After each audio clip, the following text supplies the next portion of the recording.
Fahad is a partner at KeyData. So Fahad actually quite many people know him. And Fahad is an industry leader specialized in identity and access management. And he has over 15 years experience providing the thought leadership, consulting practice, services to large organizations, both in US and also in Canada. And before joining KeyData, Fahad was the associate partner at Ernst & Young and led the national IAM practice.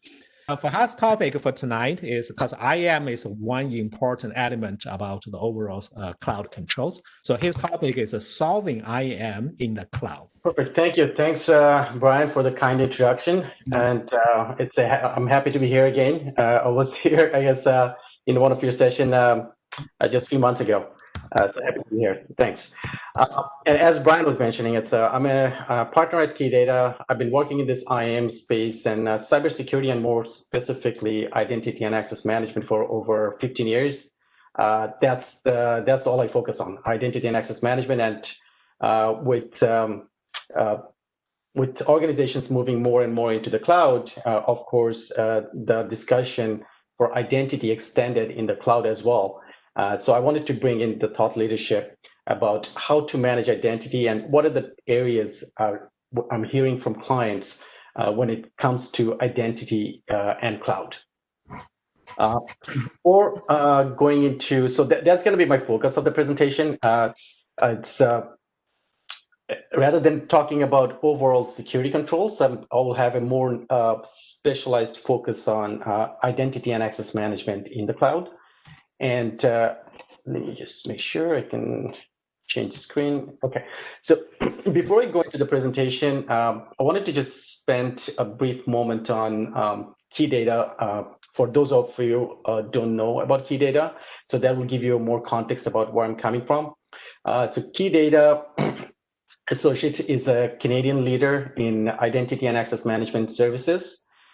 We offer full services from consulting and advisory, system integration, managed services, and so on, and across identity and access management for workforce identity, customer identity, privileged access management, regardless of it is on-prem or off-prem or different settings for our customers. So that's our focus, and that's all we want, right? So, this topic of cloud, and as organizations are getting into more and more cloud adoption, it's constantly coming up in every discussion we have with our clients.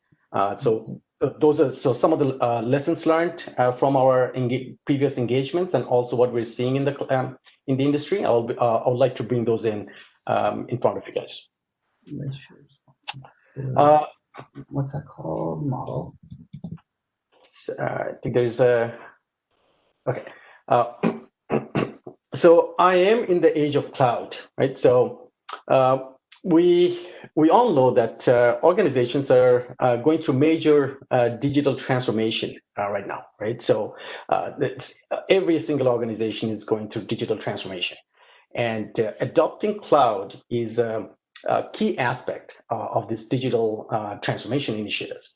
But with this rapid increase of cloud adoption, organizations are also forced to think differently now, and they're forced to think more creatively about their security controls. And there are a lot of solutions are available out there, but that's creating some confusion for them as well. So the previous two leaders that shared their presentation, they have provided some excellent thought leadership for overall security posture management for cloud. So I won't spend any time on that. So what I do want to bring in is within the security landscape, one of the key challenges I'm seeing organizations are experiencing or trying to find the answer on is what is the digital perimeter for identity? Because as the organizations are going more and more into the cloud, their digital boundary, as it used to be defined for an identity, it's not specified or not bounded within that on-prem environment anymore. It's extending into the cloud as they're going to IoT, mobile, cloud. It's a much more complex ecosystem right now.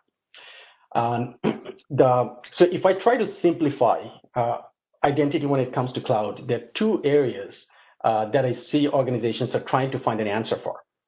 One is there is cloud-based IAM solutions. So identity and access management has come a long way, like over the last 15 years, I would say.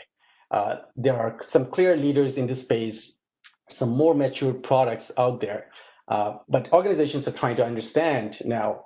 And so as I move my applications into the cloud, as I move my data centers into the cloud, different use PaaS or IaaS, how do I manage the identities on those cloud-hosted applications?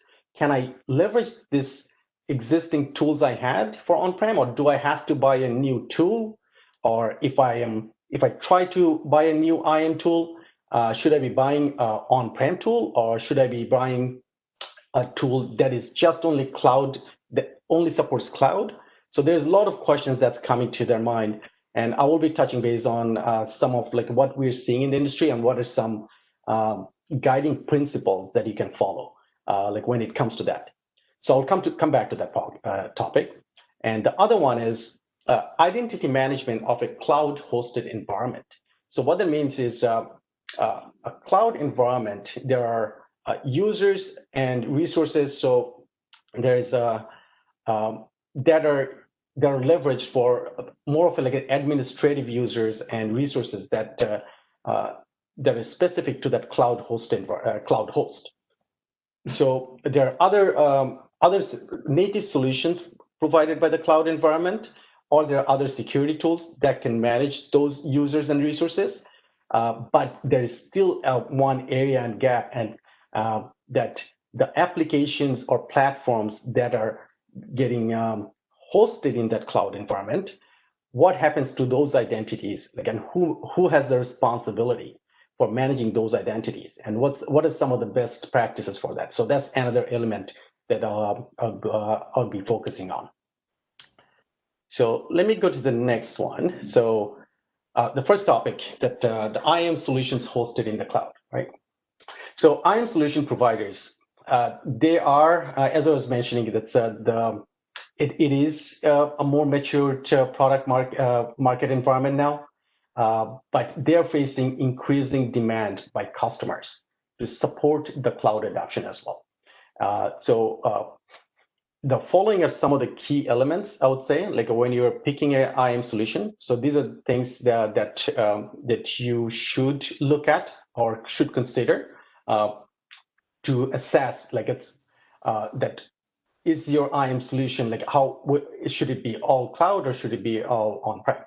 So one is the deployment model, right? So try to assess, like, should the solution be deployed in a hybrid model with on-prem, or how does it compare to just technologies that are just only on-prem, right? So the other one is integration capability, right? So if you pick a tool that is only cloud friendly, is that going to be able to extend and integrate with the applications and other identities that are in your on-prem environment? Because if you end up with multiple, you don't want to end up with multiple or different solutions, because then you're trying to, you will end up getting disjointed identity information. So the principle is to try to have one centralized view of who has access to what. So keeping that principle in mind, try to find a solution that gives you that end-to-end visibility of an identity solution.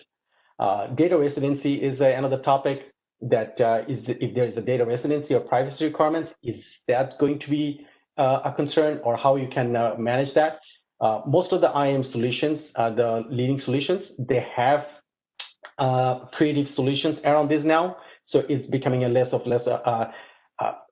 depending on the organizations, but they have some creative solutions now that can meet that requirement. But my suggestion would be to just not get blindsided and just keep that in your consideration as well.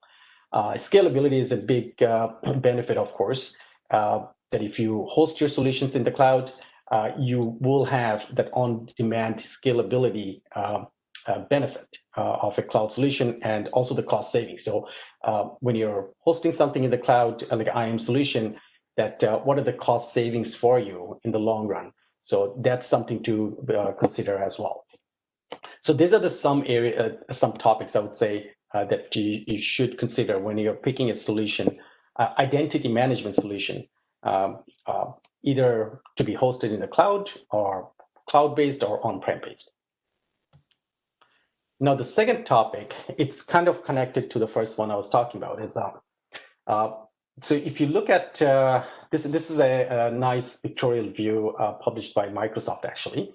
It's that if you have like a SaaS, PaaS, IaaS, or on-prem, right? So think about the blue boxes, depending on which column you're in, or which type of environment you have, the responsibilities for customer varies as well. So having a clear view of that is going to be very critical when you try to make a decision or understand that where does the responsibility for identity lie, right? So for example, cloud providers can provide centralized management of resources and reusers that have administrative privileges for managing the cloud environment, or there are other CSP solutions that that can complement that. But if you have in a IaaS environment, like if you are hosting multiple Windows servers and you're deploying different applications in those servers, the identities of those applications or those or even the privileged identities in those servers, those are not going to be managed by the native tools or technologies. It's those application-specific identities you would still want to have a mature solution or centralized solution in your organization that has visibility to that. So I'll just pick an example. For example, I'm just giving one example. Like say SailPoint, it's one of the leader, like we all know that that's one of the leader in the identity governance and administration space. They have like matured as well to and will be able to provide that visibility of identity for on-prem, and even if you have applications that are being hosted in the cloud, and be extended, the security controls that IAM solution controls can be extended to manage the identities hosted in the cloud as well. So just trying to be cognizant of that what cloud providers can offer and what they cannot offer would be a key factor as you try to build out your IAM solutions or IAM programs. And the next one, I want to just cover this is for those of you who are familiar with identity and access management, or others like who are not familiar with it. I'll just cover it quickly. That the security fundamentals, like it's regardless of when you're what type of solution you're trying to pick to manage your identity, it's the security fundamentals should remain consistent. So on the left side we have IAM lifecycle, which indicates that workforce or customer identity lifecycle, and the right side, the PAM lifecycle, refers to the privileged account management lifecycle. So mostly the non-human accounts, the privileged accounts lifecycle. So each one of those has a very well-defined lifecycle processes. So these are like these have been developed like over the years from various lessons learned, and now these are pretty well-defined processes now. Like so, for example, in the IAM lifecycle, if a new employee joins, there needs to be a way to you have to create an identity like for that your new employee in your environment. There has to be a way of doing identity registration and onboarding. There will be a process. Needs to be an access request process, and when the access is requested, that employee might request access to on-prem solutions or even some applications that are hosted in the cloud. So and when the request is created, there needs to be a fulfillment of those requests as well. And then there's the access usage that you have to be able to monitor. And there needs to be some periodic review but for different regulatory controls and requirements that you have to do. And when the employee leaves or changes job, there needs to be a process to remove that identity or associated accounts as well. So if you just keep these fundamental processes in mind, you have to look at, like, if you're considering cloud or some identity, some of these processes will be touching your cloud perimeter or cloud environment. Which tool you have in your arsenal that can actually meet these requirements, right? So that's something. So it's keeping the security fundamental and the IAM or PAM lifecycle processes in mind. I would suggest to build out your IAM program or IAM solutions. And the next one, I just want to do a double-click version of it. It's so now if we kind of simplify those life cycles into governance, processes, and technical controls, what do we see with organizations more and more, right? So what we see usually that the existing policy and guidance you have, the different roles and accountabilities within an organization, we usually see that, like, based on various IAM and PAM cloud assessments we have done, the governance of foundational guiding principles stays more or less the same, because those are the guiding principles that organization has to meet. Like, the requirement should not change because you're extending things into cloud. However, when you go to the documented processes, that's where some variations will come, because the processes of provisioning something in the cloud might be a bit different and will be in different in most cases, but that is being like acknowledging that and documenting those early on would be key, like to understand what is the process for identity provisioning in the cloud versus identity provisioning in on-prem, but and do you have full visibility to like even remove that, like when that identity is not in use anymore. Where we see the more the gaps, the control gaps perspective, that mature technical controls, and there is the on-prem controls, the implementation controls would be a bit different from cloud, but different in the sense of, like, as I was explaining, it's going to be, when it comes to the cloud, it's going to be a shared controls. Some of the controls would be met by your the matured IAM products out there in the market, but there are other controls you should be cognizant about. Those are the users and resources native to the cloud environment. So there are other non-IAM tools and technologies, or the native cloud will provide you some mechanism to manage those, right? It's, and perfect example is like a Trend Micro was giving an example. So like I said, their solution would be perfect for that users and resources in the cloud environment, but there's application-specific identities and so on. That's where your matured IAM products, traditional products that have evolved over time as well, will be your best bet. The last one I want to just emphasize quickly on, not emphasize, like I just want to share an example like that we have done recently for an identity access management and privileged account management cloud control assessment for one of the federal government entity. And what is the process that we took? And the reason I'm sharing this is, like, as you try to get ready for IAM in the cloud, and or try to assess your IAM, what controls you need, you can potentially follow this similar approach. So what we did is we first looked at all the life cycle, again, going back to the foundational governance, right? So what are the IAM lifecycle processes? What are the PAM lifecycle processes? What are the on-prem roles developed previously with, like I said, can they be extended, or should you have some different roles defined as things are getting extended to the cloud?